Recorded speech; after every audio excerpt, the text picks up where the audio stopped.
ډیګري کالج ګل آباد پښتون سټوډنټ فیډریشن د ډیر زیات عزتمندو ملګرو ډیره زیاته شکریا ادا کوو چې د شهید مولانا خانزیب ملي شهید په یاد کې دا غونډه راجوړه کا او په دې موقع باندې موجود سیاسي مشران ادبي شخصیات نور د کالج ملګري نور مشران چې څونه دي هغه ټولو ته السلام علیکم. زه به خپل د خبرو آغاز د دې ټپې نه وکړم. ای جنګ پرسته ستا د قسته، ای جنګ پرسته ستا د قسته، زه به د امن ټپې هر ځای کې کوم.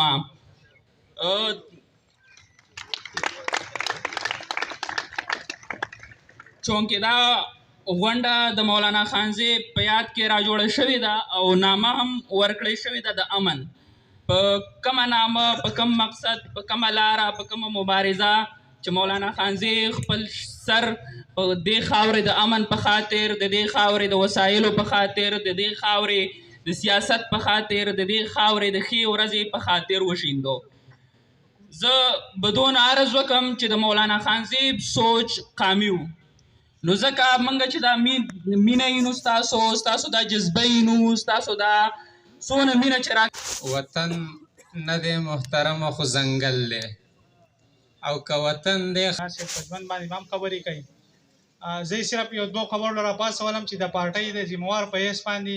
چې څومره مشران هم زموږ د ادینزو ته راغلي، خصوصا ګل آباد کالج ته په نوم باندې خو ګرانه ده، خو چې څونه هم مشران دي که هغه زموږ د ادینزۍ خپل دي او که د بهر نورو ضلعو نه راغلي، ټولو ته چې کوم دی په دې کالج ته او خصوصا دې پروګرام ته په راتلو باندې ورته هرکلی یم. هر کله راشئ، بیا بیا راشئ. مشرانو په ذهن کې دي چې د ګل آباد کالج داسې قسمه انعقاد ما مخکې هم ویلی و چې دلته ډېر زیات دا ګران کار و چې داسې قسمه اکټیویټیز او هغه هم په ګل آباد کالج کې، نو دا چا سوچ نه شو کولی. او د بچي ته دغه شعر زه په دې خبره باندې خدای شته چې هغه خوشحاله نه یم خو مطمئن شوم چې د خانزیب صاحب د ماشوم بچي دا کومې قابلې خبرې وکړي نو که د هغه ځای له ونه رسي نو څه نه څه به ورته ورنږدې شي انشاءالله العزیز. چې په غوږ کې تا ځان د مینې کړې، چې په غوږ کې تا ځان د مینې کړې، ستا بچي هم هوبهو د ستا په شان شو او بیا به هر پښتون ارمان د سور کفن کړي خو که پوی په نظریه د باچا خان شو. او دغه څو شعرونه نور هم انقلابي چې ولی خان او باچا خان په بیرته بیا نه راځي، بل څوک په کار د پښتنو او پښتونخوا نه راځي، او چې د شهید مولا خانزیب قاتل یې ونه لیدو دې ریاست باندې یقین مې د بینا نه راځي. چې د شهید مولا خانزیب قاتل یې ونه لیدو دې ریاست باندې یقین مې د بینا نه راځي. او دغه څو شعرونه نور هم چې څه ناڅه ښه په لار شو رنګ به راوړي، پښتانه لږ را بیدار شو رنګ به راوړي، دا چې ځای په ځای پاڅون مانځي د امن د جنګونو نه ویزار شو رنګ به راوړي، او د شتمنې پښتونخوا په وسایلو ارماني د خپل اختیار شو رنګ به راوړي. بسم الله الرحمن الرحیم. زمونږه د عوامي نشل پارټۍ او زمونږه د مرکزی کونسل غړی شیخ جانزاده صاحب، د دې تحصیل صدر او سیکرټري او د هغه د کابینې غړي، د ضلعې ذموار ملګري وکیلان، پښتون سټوډنټ فیډریشن ذمواران، ملګري شاعران او د نورو څونه تنظیمونو مشرانو ملګري راغلي، تاسو ټول ته په جمع ستړي مه شئ، هرکلی وایم. حقیقت خو دا دی چې تاسې هم 2-3 ګنټې پیتاب یې کړی دی او دا محفل او دا پروګرام د 2-3 ګنټو نه روان دی. دا نننۍ دستوره او په دې کې حاضري من خپله لازم په دې بنیاد باندې ګڼله چې نننۍ دستورې ته تاسې د مولانا خانزیب شهید امن کانفرنس نوم ورکړی دی.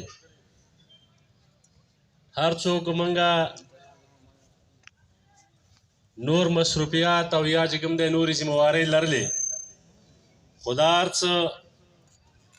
په خپل ځای دا دستوره د هغې ټولو نه بالا وه.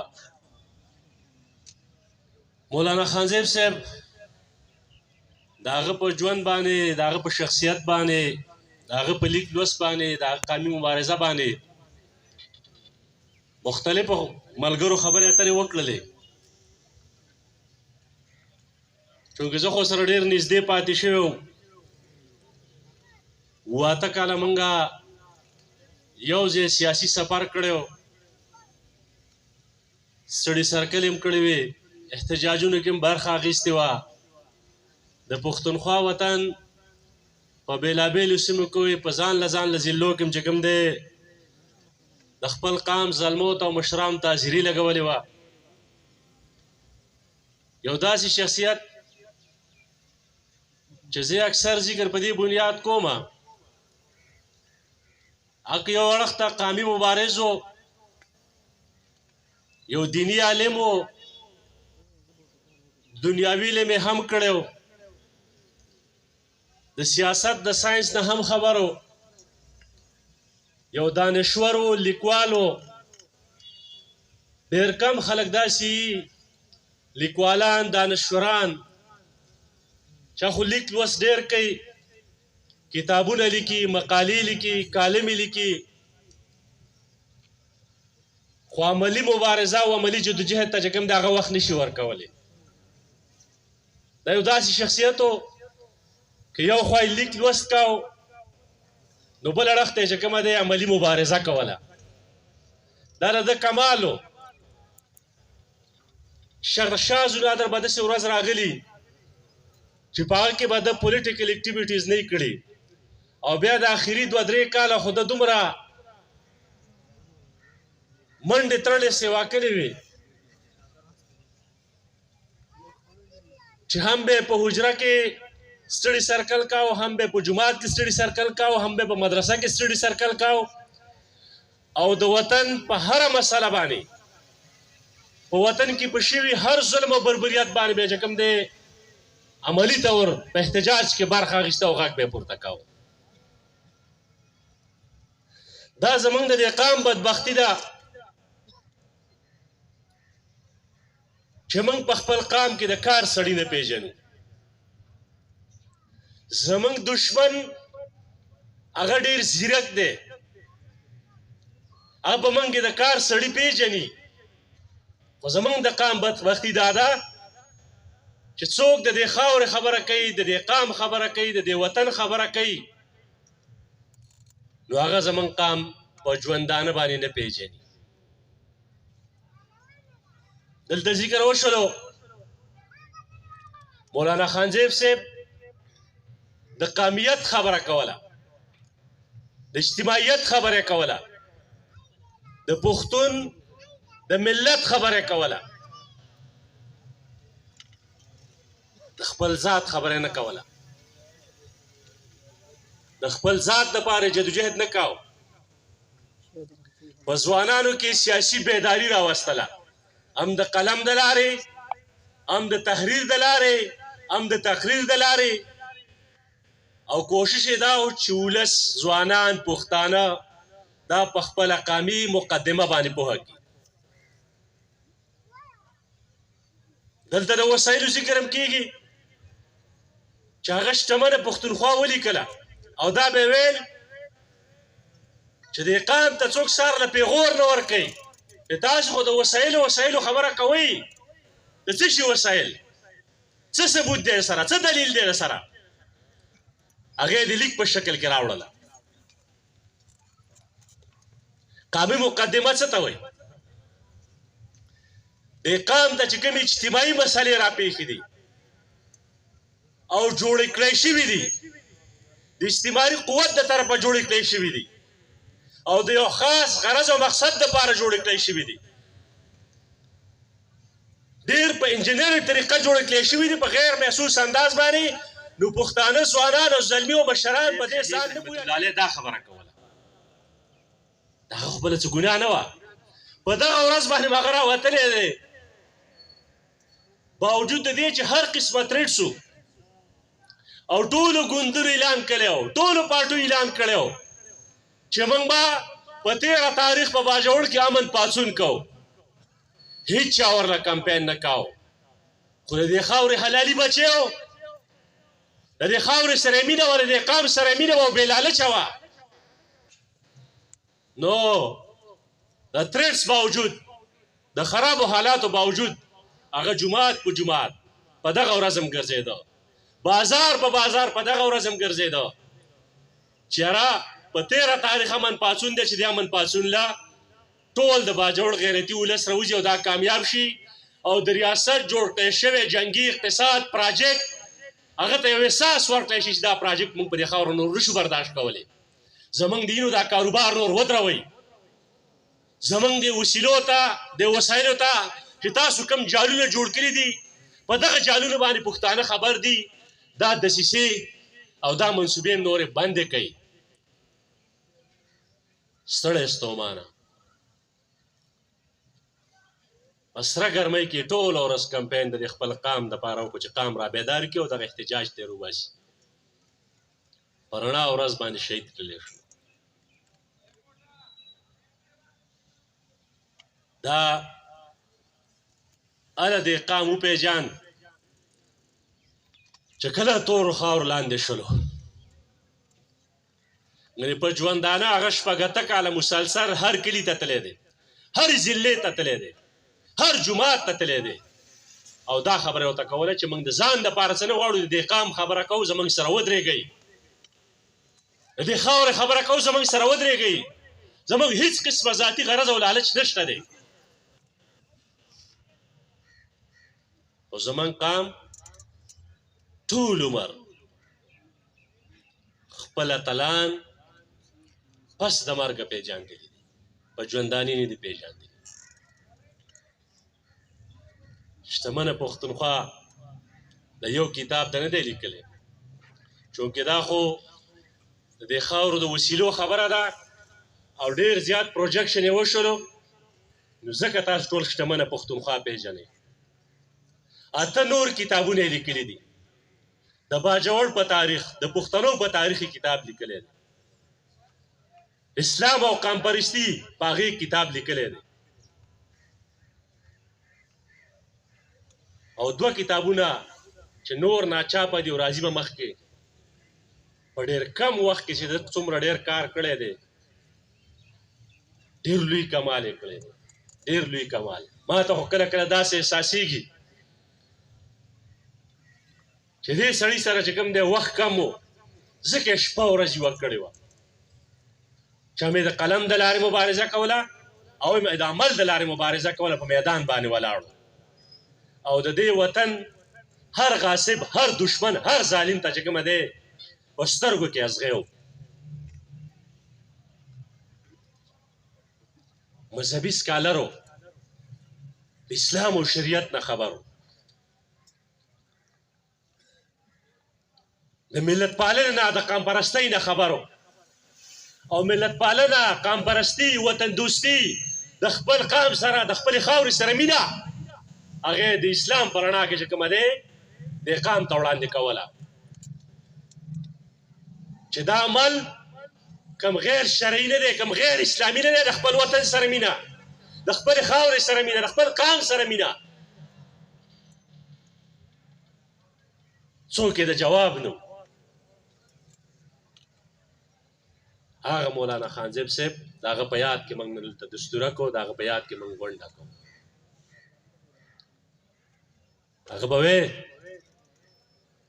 پښتانه په باجوړ نه واخله وزیرستانه پورې، وزیرستان نه واخله چترال او چترال نه تر بولانه.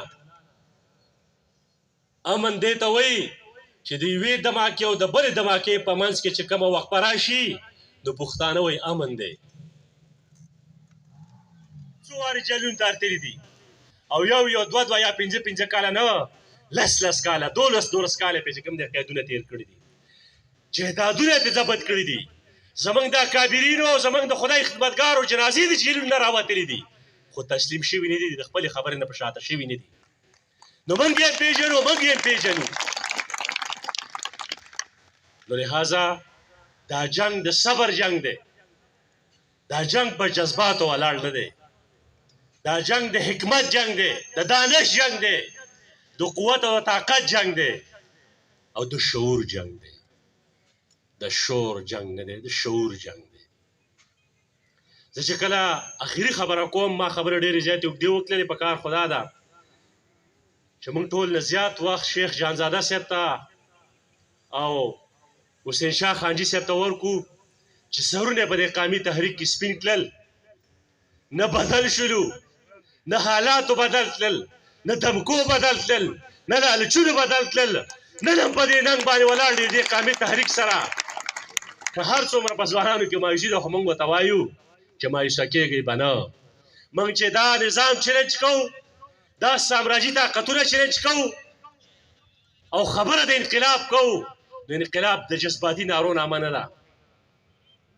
انقلاب د شعور نامه ده، دلیل نامه ده. انقلاب د الټرنیټیو پروګرام نامه ده چې دا نظام چلنج کوم نو زما سره یو الټرنیټیو معاشي نظام را سره وي، زما سره یو الټرنیټیو د صحت نظام را سره وي، زما سره یو الټرنیټیو د ایجوکیشن نظام را سره وي، د زراعت نظام به را سره وي، داخله او خارجه پالیسي به را سره وي. زما دانشورانو به ماته چې کوم دی پروګرام ترتیب کړی، نو د هغې په بنیاد باندې به زه دا نظام چلنج کوم او هغه نظام دپاره به چې کوم دی جدوجهد کوم. هسې نه چې اشتعال خور کم، هجوم را پاڅوم، نظام ړنګ کم او بیا زما سره بل نظام نه وي،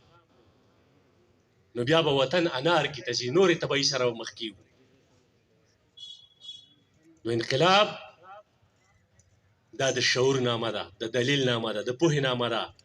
د یو پوره نظام نامه ده چې ستاسو یو پوره پروګرام، یو منشور در سره وي او د هغې د سمبالولو سړي به در سره وي چې دغه نظام به بیا څنګه سمبالیږي او دا به اله راځي چې دغه نظام نه، د دغه انقلابي پروګرام نه تا دا زلمي خبر کړي، پښتانه خبر کړي، مشران خبر کړي او هغه زلمي او هغه پښتانه ستاسو په جذباتي ډول نه ولاړ، په شعوري ډول د سره ولاړي. هغو ته پته وي چې موږ د دې پروګرام دپاره چې کوم دی جدوجهد کوو، د دې نظام دپاره جدوجهد کوو. کله چې موږ راوځو او نظام پاستر کېږي نو زموږ سره بیا د الټرنیټیو پروګرام را سره وي، نو هله به بدلون راځي. که دغه نه وي نو هر بدلون به زما او ستا په تباهي تمامېږي. زه ستاسو د ټولو ډېره زیاته مننه کوم، خاص کر د دې ډګري کالج د پښتون سټوډنټ فیډریشن د تنظیم د ملګرو، د ټولو عهدهدارو او کارکونانو چې په کوم اخلاص سره دیو پروس کال دغه شانتې یو دستوره تابع کړې وه، سږ بیا د مولانا خانزیب شهید په یاد کې دا دستوره تابع کړې ده. تاسو ټولو ته افرین او شاباسۍ وایم. خپل جدوجهد به جاري ساتو، مایوسه کېږو به نه. مایوسي به هغه خلک کوي چې د ذات دپاره لګوي، چې څوک د قام دپاره لګوي هغه هرګز نه مایوسه کېږي. هغه ته پته وي چې زما دغه ډیوټي ده او دا زما کار دی او په شعوري ډول لګیم، چا مجبوره کړی نه یم. نو زمونږ د تنظیم ملګرو ته مې دغه درخواست دی چې خپل کوشش به کوئ، خپل سټډي سرکلې به کوئ. د مولانا خانزیب رحمت الله علیه لیګیسي څه وه، هغه لیګیسي چې کومه دی سټډي سرکلې کولو، په ولس کې سیاسي بیداري پیدا کولو، هغه ته قامي سیاسي شعور ورکولو او خپل زلمي چې کومه دی هغو ته رڼا ورکولو. نو د هغې دپاره په شریکه کار کوو. ستاسې د ټولو یو جهان مننه، ډېره مهرباني.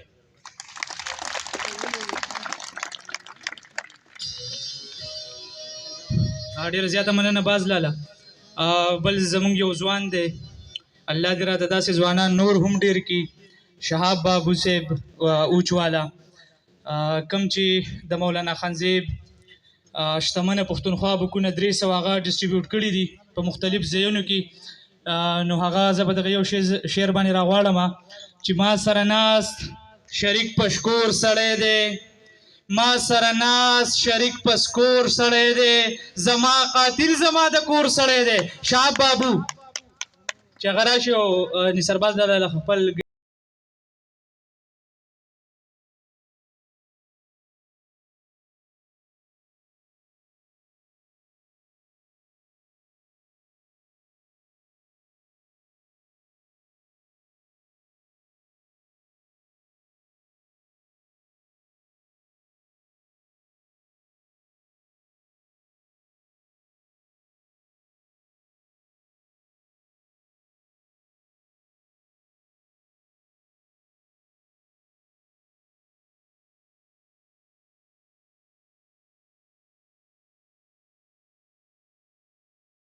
دا ډیر محترم د پښتونخوا ستوری او د صوبایي اسمبلی ډیر دروند غږ چې همیشه یې د پښتنو مقدمه په یک یوازې وړاندې کړې ده. زمونږ سره په دې پروګرام کې ډیر محترم استاد محترم د سیاسیاتو پروفیسر او د اسلامیه کالج د پښتون سټوډنټ فیډریشن سابق رهنما سید حمزه صاحب ته هم هرکلی وایم. وخت ډیر زیات کم دی، په دې پسې به زه راغواړم سره ده او مینه برله په دلو دلو درکو. خانجي ناست دی او چې خانجي ناست نو محفل هسې ښکلی وایي پلانیه خانه خیوګره خانجي ته دا ټپه ډالی ده ښه پلانیه خانه خیوګره د تمانچې زونډی د لار جارو کوي نه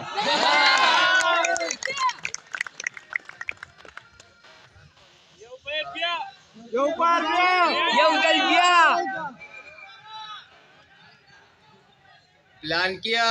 خانه خیوګره پلانکیا خانه خیوګره د تمانچې زونډی د لار جارو کوي نه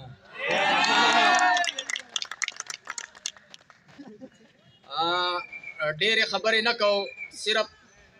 د یو کس یو وړه قصه راته کومه او مخکې ورته وایم چې هغه کس زه یم. الهداد صاحب ناست دی او خانجي ناست دی. دوی ته پته ده چې زه د کمې کورنۍ نه یم او زما پلار د کمې پارټۍ سره تعلق و.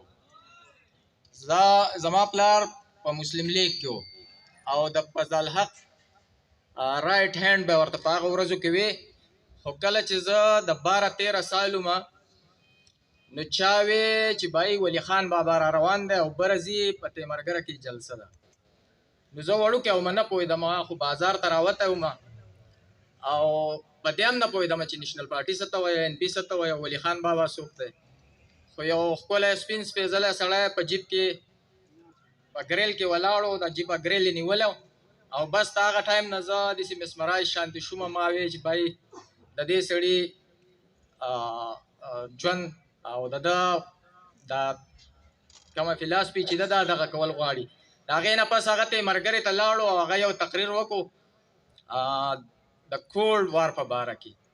د امریکې او د روس او د افغانستان چې دا کومه شخړه وه. د هغې نه پس زه پوه شوم چې سامراج څه شی دی او استعمار څه شی دی او غټ طاقتونه څه دي او وړوکی او غریب ملک څه شی دی. زمونږ حجرې ته به ریګولر جنگ اخبار خبر اخبار مشرق اخبار راتله خو دا زمونږ ترجمان نه و. د هغې نه پس ما دغه اخبار نه دی کتلی ما د غني خان کلیات وکاته او د غني خان کلیات چې ما وکاته نو په هغې کې یو نظم دی 15 زمري او دا نظم تاسو وګورئ نن لاړ شئ د غني خان کلیات راواخلئ او 15 زمري دا نظم خامخا وګورئ. دا به تاسو جړی هم دا به په تاسو کې جذبه هم راوچتی او دا به تاسو ته ښایي چې د ژوند سره مقابله او د ظالم سره مقابله خلق څنګه کوي. د دې نه پس ما یو بل کتاب وکتو زه به یا غالبا په 9 کې وم یا به په 10 کې وم. د میا اکبر شاه د بدرشو اوسېدونکی و د هغه داسې سفرنامه ټایپ ته نور د جدوجهد کتاب دی د ازادۍ په تلاش کې. دلته مونږ وایو که نه مونږ امن غواړو مونږ ازادي غواړو. د چا نه غواړئ دا تپوس د ځان نه وکړئ د چا نه غواړئ. دا چې تاسو دا کتابونه وګورئ دا فلسفې وګورئ نو بیا به پوه شئ. د ازادۍ په تلاش کې چې ما وکتو نو زه په جغرافیه پوه شوم د هغه روسه پورې د تاجکستان ازبکستان ایران چې ته کله په خپل تاریخ نه پوه شوې ته کله په خپله جغرافیه نه پوه شوې نو ته په هېڅ هم نه پوهېږي. ستا که د هر ګوند سره تعلق دی که د هرې تپې سره ستا تعلق دی خو چې تا خپله جغرافیه نه یې پېژندلي تا خپل تاریخ نه یې کتلی او په عصري علومو باندې او په عصري وخت باندې ستا نظر نه نو ته هېڅ هم نه.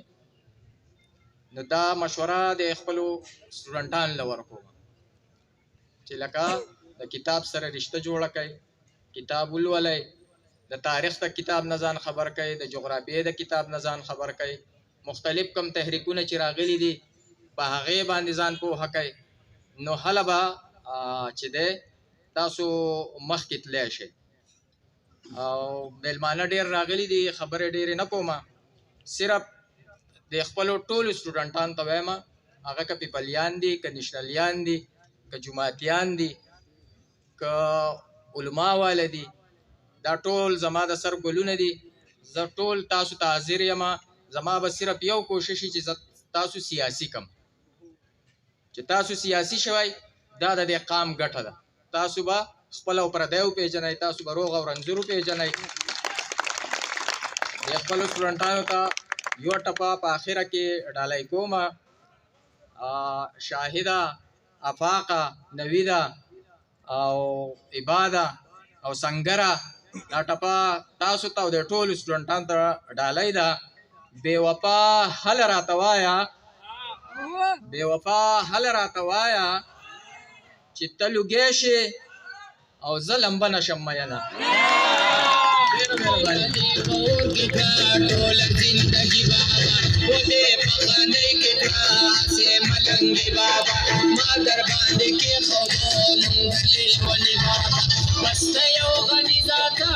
په تاریخي سیمه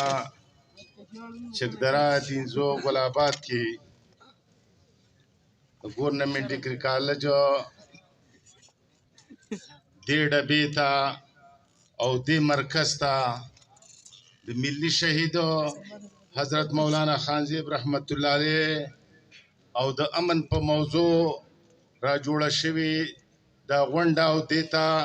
ستاسو راتګ تاسو ټولو ته عزیزانو ته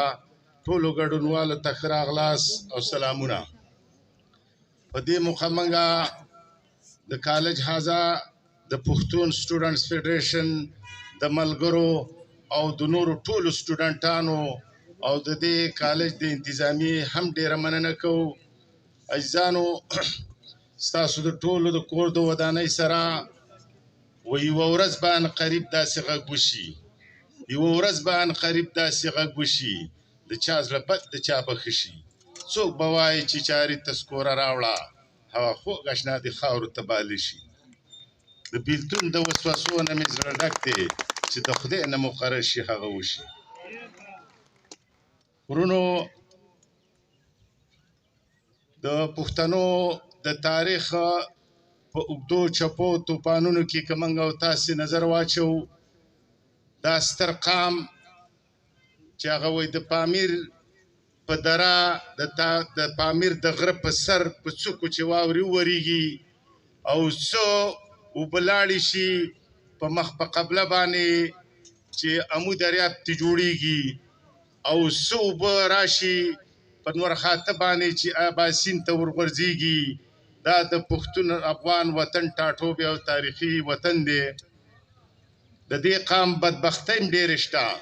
د باراني قوتونو سازشونه هم ډېر زیات او خپلې کمزورۍ په منګه کې ډېرې زیاتې. خو په هر صورت دا قام د تاریخ په دغه حواله باندې ډېر غني او ډېر آباد دی چې داسې ستر ستر اتلان که موږ یې نامیالو په هغې باندې به ستړي شو. که د پیرورو خان نه راوالی د 500 کاله نه وړاندې که راشي پسې چې هغه یو ملي او مذهبي غورځنګ و د مغولوالي خلاف، او یا دغه شانته پسې راځه راځه د خوشحال خان بابا قامي تحریک او د قامیت هغه د ملا تیر هغه تحریک هغې ته وګوري سړی په علمي انداز کې، او بیا پسې داسې راځه په دې منځ کې څومره اتلان او څومره هیروګان زمونږه که بیا چې د دې وطن او د دې سیمې د بر صغیر د نړۍ یو ستر هغه شخصیت چې پښتانه ورته په مینه مینه باچا خان وایي او خدای خدمتګار تحریک او د هغې کې د معلومو او د نامعلومو ملګرو هغه تاریخونه تاسو وګورئ، نو د دې قام تاریخ دا ډېر غني دی. او دغه شانته پسې تر ننه پورې راځه چې دې وخت کې چې ته ګونجي ګونجي مناسب نه ده چې مولانا خانزیب صاحب یو ډېر خوږ زبانې او یو ډېر عظیم شخصیت و چې هسې نه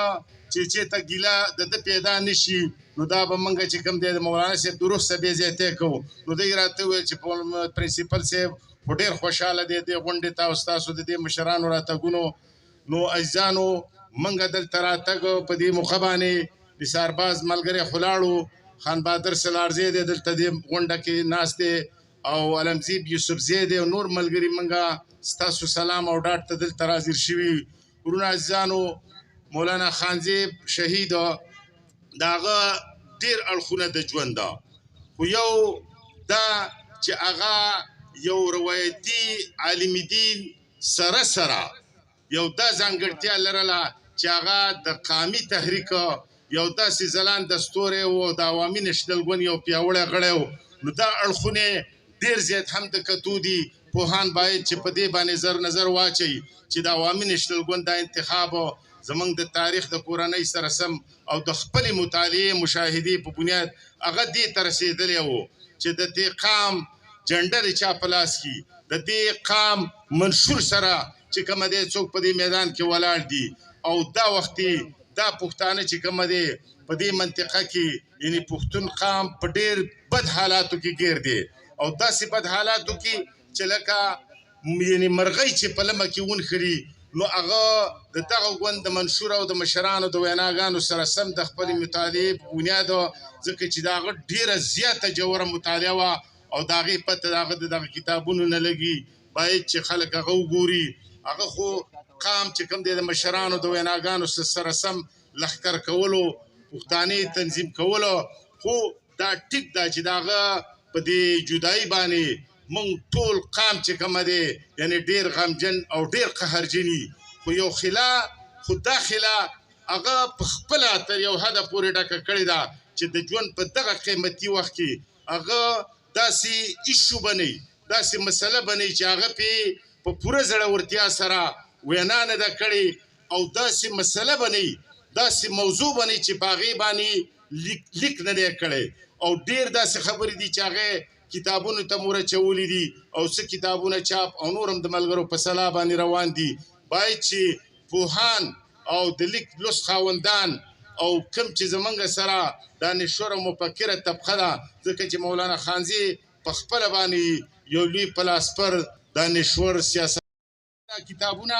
تاریخي ټول زیات خبرې راغونډې کړي دي خو چې د هغه کوټیشن د هغه اقتباسات دا سوال موږ دې ملګرو ته دلته ږدو چې دا هم د وخت سره دی راوسپړي د هغه خو وخت کم به وخت سر لږه وینا د هغې کې به ډېر مقصد پروت و نو دا یو د مولانا خانزیب یو لوی پراجکټ عزیزانو د هغه ژوند هم ډېر صفا معاشرتي کړوړه ژوند سیاسي د قام په مخ کې مبارزه او د الله په دربار کې هغه ډېر روڼ تندی ځکه لاړو چې دی چا پې یو موټی وربشې نه وي هېڅ غلطي موږ شپږ وروڼه په شپږو کې دی په شپږم نمبر باندې د سیمې خلکو ته هم پته ده هېڅ قسمه غلطي د ده موږ نه دی لیدلې ومن شر حاسد اذا حسد هر قوت چې دی الله دې دنیا او په آخرت د هغې مواخذه وکړي افسوس دا دی چې ښکاره معامله وې په دې قام باندې د پټې غوټې وار کېږي د شانه پې وار کېږي یعنې موږ دا منو چې د مولانا خانزیب نوم دا به چې کوم دی په تاریخ کې یادي او څوک چې قاتلان او ظالمان دي څوک پکې ککړ دي د هغوی نوم به تر قیامته پورې ورک کړي افسوس چې مخامخ معامله وې نو موږ خو په خپله ډېر کمزوري خو په دې قام کې داسې مټور او داسې زړور ننګیالي شته دی چې دا به په میدان معلومه کړې وې خو په هر صورت د مولانا خانزیب ژوند دا هم چې کومه دی ډېر مثالي او اوس هم چې کومه دی د هغه هېڅ ذاتي جګړه هېڅ خبره د چا سره داسې کومه نه وه د هېڅ کمې ورته نه و موږ ډېر په خپل ځای باندې د عاجزۍ یو ژوند لرو خو هغه په خپل ځای باندې ژوند ښه برابر و د خپل کور یو لوی منتظم او دغه شانته د قام په خبره کې دی ولاړ به و دی یو جاید عالم دین او عالم به عمل او ورونه عزیزانو موږ صرف تاسو ته صرف په دې موخه باندې دا خبره کوو چې د هغه تعلیمات څنګه چې موږ د باچا خان بابا د نورو مشرانو کتابونه اورو ګورو د مولانا خانزیب د دین سترګه هم رڼا وه او د دنیا سترګه هم بینا وه نو دې باندې تاسو په کار دا دی چې تحقیق وکئ او د هغه لیکنې او کتابونه دا خامخا چې ولولئ بلکې دلته پرنسپل صاحب او نور حسین شاه صاحب هم ناست دي چې په کار دا ده چې په تعلیمي ادارو کې د هغه دا وینا وړاندې شي هغه داسې د یو کس نمایندګي یا د چا په ذات ته د چا د جوابونو قایل به نه و دغه خبرې به یې نه خوښولې هغه به ویل موږ به خپل قامي مزل کوو موږ به د خپل دین په رڼا کې د خپل رواج په بڼه کې د خپل تهذیب او تمدن او د کلتور سره روان چې کوم دی او دا وخت د دې قام چې کومې مسلې دي نو ګوره عزیزانو دا تاسو یاد ساتئ چې مولانا خانزیب او د هغه ملګري تر اخره پورې په شا نه دي راغلي دا یو عجیبه کمال او ډېر په صداقت او ډېر رښتونی سړی و د هغه یعنې د ژوند ډېر اړخونه صرف اشاره کومه چې په 10 د جولای باندې هغه په سیمه کې د یو قامي پاڅون د قامي غونډې د امن قامي پاڅون دپاره چې کوم دی مهم چلولو او ډېر نیک او ستر کار یې کولو د پیغمبري غږ یې کوو د دین غږ یې قام ته کوو د قامولۍ په رڼا کې قام ته غږ کوو چې راځئ یو شو په دې سیمه کې نه چې کوم دی روس شته دی نه امریکا شته دی او نه نیټو شته دی هغه بهر کړی شوي دي که چا د پښتنو د تاریخ نه سبق اخیستو دې وطن ته به په بده سترګه نه ګوري او که چا بیا دې وطن ته په بده سترګه وکتل نو زمونږ د قام به ورته وایي نو د دغې دپاره هغه د دغه پاڅون دپاره کار کوو او د وطن دشمنانو چې کومه دی هغه په نښه کړی شو په هر صورت د هغې نه پس حکومت حسین شاه صاحب ته پته ده سیکرټري صاحب ته د 1 کروڑ روپو اعلان زمونږ د کورنۍ دپاره وکړو موږ د هغه 1 کروڑ روپو نه یعنې انکار چې کومه دی وکړو عزیزانو او هغې ته معذرت وکړو او د هغې وجه ده موږ د غریبۍ مطابق ډېر برابر ژوند لرو خو موږ ویلې چې دا مولانا خانزیب صاحب چې کومه دی دا د قام د دې وخت چې کومه دی د دې قام د یو رهبر او د دې دروند انداز کې دا قام د هغه کړوړ او د هغه هلې ځلې ګوري چې قام ته څوک پیغور ونه کړي عوامي شلګون ته څوک ونه کړي د لیک لوس ادیبانو ته څوک دا پیغور ونه کړي نو په دغه اساس چې کوم دی موږ د دغه خبرې نه انکار وکړو حکومت وخت ستاسو د ټول قام په کوشش باندې او بالخصوص د عوامي نشل پارټۍ ملولي خان په غوښتنه باندې په لویه کچه باندې یعنې د تحقیقاتو لپاره د دغه پیښې د پیش منظر او پش منظر معلومول دپاره او قام ته د امن صحیح تګلارې دپاره جوډیشل کمیشن انکوایري کمیشن چې کوم دی اعلان کړی دی باور لرو چې هغوی به خپل مسؤلیت ترسره کړي او د قام زلمي دي په هغې کې ور وړاندې شي د قام مشران کشران ځکه چې مولانا صاحب د قام اساسه وه او د قام هیرو او ډېر کار یې کړی دی د ژوند په دغه قیمتي وخت کې د هغې د ژوند ډېرې خبرې د امن دپاره یعنې هغه دا ویل چې دا وخت کې د دې قام اولنۍ بدبختي اولنۍ مسله چې کوم دی دا بدلني ده او د دې سره سره د افغانستان او پاکستان مینځ کې د ډیورنډ په لیکه باندې د نواپاس نواله د چترال بن شاهي او تر چمنه پورې دا تاریخي لارې چې کوم دی د ولسي تګ راتګ دپاره ازادې کوي او د سوداګرۍ دپاره یې ازادې کوي موږ تاسو ته د ملکن ډیویژن خلکو ته هم په دې جرګه کې د باجوړ دا وفد دا خبره ږدو چې نواپاس دا ستا د ملکن ډیویژن اکنامک کاریډور دی حسین شاه یوسفزي ته پته ده دی پې کوشش هم کوي زمونږ ګوند دی په دې کې نور هم چټک شي او ستاسو د دې سیمې د ټولو عزیزانو نه دا غوښتنه ده چې دا لار ازاده شي نو د دې ډېرې پیدې شته دا لارې مولانا صاحب په دې لیکل کړي ویناګانې کې په هغې به سره بیا بحث کوو خو د افغانستان د نواپاس دغه لاره او نورې لارې دا د ټولې د تګ راتګ دپاره ورونه عزیزانو چې کومه دی ازادې شي په دې کې خیر دی موږ په دې نننۍ غونډه کې دا غږ هم کوو پاکستان او افغانستان دی دا دواړه ترته چې کوم واکمن دي په موجود وخت کې دا د خبرو اترو چې کومه دی د لارې خپلې ستونزې کې سکیورټي مسلې دي که د لارو دي نورې دي وغیره دا د په خبرو باندې چې کوم حل شي او حسین شاه یوسفزي ناست دی عوامي نشتل ګوند چې کوم دی د دې خبرو دپاره که د پارلمان کې توره نشته مولانا صاحب ویل چې موږ دلته با اختیاره پارلمان د آیین مطابق غواړو خو کیدای شي په هغې کې هغه توره بلانۍ راغلي خو بیا عوامي نشتل ګل چې کوم دی د دې قام ترجمان ګوند دی د دې قام چې کومه دی اواز دی او یا مولانا خانزیب د دې قام ژبه وه عوامي نشتل ګوند هم د دې قام اواز او ژبه ده هغوی دی چې کومه دی دې خبرو ته راودانګي او د قام او د وطن روحاني او قامي ولسي مشران دې ورسره شي او هسې نه چې دا تاوتریخوالی نور سیوا شي زمونږ اصل د خولې خوند وړاندې 40 کال نه زیات وخت شو چې په دې سیمه باندې اخو ډب روان دی روروجنه روانه ده نو موږ په دې موخه باندې دغه کوو زه خبره بس راغونډومه چې هر چاته چې که په دې منطقه کې هر څوک ډز تاوتریخوالی یا چې کوم دی سولې ته ومن ته رکاوټونه اچوي نو هر چاته د مولانا خانزیب ملي شهید د اروا مطابق د هغه د جدوجهد په رڼا کې او د دې قام ډېر زیات چې کومه دی زمونږ ډېر ولسي مشران سیاسي مشران دینی مشران زمونږ وکیلان د ژوند هره طبقه بازار جومات جرګه د واده جنجونه په نښه کېږه بس دی په دې خاوره باندې نور سوله په کار ده موږ د امن غږ کوو نور د جنګ په حق کې موږ نه بس مولانا خانزیب صاحب به ویلي چې وروره دلته امن او د امن سره چې کوم دی دا قام د ژوند ته پرېښودلی شي یو وارې بیا د دې منتظمینو او ستاسو د ټولو ډیره مننه مولانا صاحب په دې علاقو ته ټول وطن د هغه وطن او د خدای وطن او هغه د یو پښتون په صفت هر چېرته به ډېر په ډاډه زړه پر ورورۍ ورتو دې سیمې ته دې علاقې ته داسې مینګورې ته د لرې لرې ځایونو پورې به کله کله به مقرره برابروله نور هم داسې د هغه ارادې وي خو به هر صورت د دنیا ژوند خو دغه عرضي دی خو مولانا خانزیب یعنې د قام د امن د لښکر سر لښکرو او په کلکه باندې ولاړو یو ول بیا ستاسو د مننې سره به دومره ویمه وی په ناوګۍ کې اوبه نه وي په ناوګۍ کې اوبه نه وي د ملي شهید مولانا خانزیب د وینو راله سیلابونه وما علینا الا البلاغ د کام په ننګ کې ورسره کلک ولاړ یم او ځان خوشبخته ګڼم چې د دې امن غونډې حصه یې منن خبرې خو مشران وکړي زه به شعرونه ووایم شاعر په حیث راغلی یم چې ستا لیونو کې په اول نمبر یم خو په قطار کې اخیري سړی یم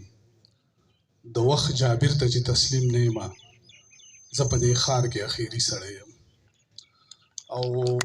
راته کې وي مګر په سخته نه ځي ما سره څوک دغې اړخ ته نه ځي پښتون لازم ده چې جنت ته به ځي سړی خو دوه ځله دوزخ ته نه ځي پښتون لازم ده چې جنت ته به ځي سړی خو دوه ځله دوزخ ته نه ځي نه یې جومات له ورکړی نه یې مدرسو له ورکړی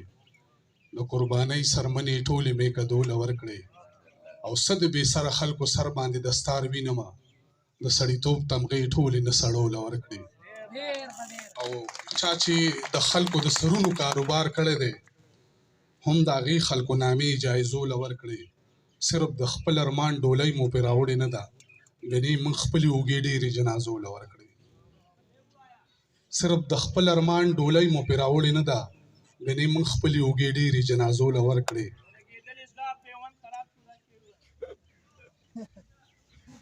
صرف د خپل ارمان ډولۍ مو پرې راوړې نه ده ګنې موږ خپلې اوږې ډېرې جنازو له ورکړې او څه د بې سره خلکو سر باندې دستار وینمه د سړیتوب تمغې ټولې نه سړو له ورکړې په وینو رنګ د پښتنو کور یم هی د رنګ حادثو کور یم د شهید شوو ارمانونو ښار یم زه د لوټ شوو قافلو کور یم زه د آبادو جوماتونو ښار کې د یو مزدور بې دروازو کور یم مزه یاره زه د زړه بیمار یم راوګرځه تا پسې به مړ په انتظار یم راوګرځه الفراق اشد من الموت یاره بغیر لتا زه به په جنت کې هم په دار یم راوګرځه دا ځلې کوړنګ شومه نو بېرته به آباد نه شم زه د باجوړ د سیمې ښار یم راوګرځه او زه د ګڼو خویندو یک یو ورور یم رامات پشم ټول کور کې دا یو سړی د کار یم راوګرځه او نه یارانو ته د یاد نه د هغې رنګ وخت بدل کړلو زمونږ د جوسې رنګ څه یاران هم په صابون باندې ولاړ دي څه ختلی دی په موږ د زمانې رنګ او د وطن پوښتنه څه کړې مسافر یو موږ ته یاد نه دی د خپلې دروازې رنګ او زمونږ قتل به ثابت په خودکشۍ کړي یا به ورکړي ورله څوک د حادثې رنګ بیا رانه هېرېږي که نه د وطن پوښتنه څه کړې مسافر یو موږ ته یاد نه دی د خپلې دروازې رنګ او زمونږ قتل به ثابت په خودکشۍ کړي یا به ورکړي ورله څوک د حادثې رنګ او په یو حال کې هم قایل د دوکې نه یم دا ویښتو له خو زه نه ورکوم په دې رنګ په یو حال کې هم قایل د دوکې نه یم دا ویښتو له خو زه نه ورکوم په دې رنګ او هغه رنګ نورو رنګونو نه بدل دی هغه کوم چې بدل کړی دی هغې رنګ را په زړه مې څو ځله کړه اوده شوم وظیفه مې مکمله کړه اوده شوم او دا پردي راوړي بلکل نه خپلېږي سر د لاندې مې څنګله کړه اوده شوم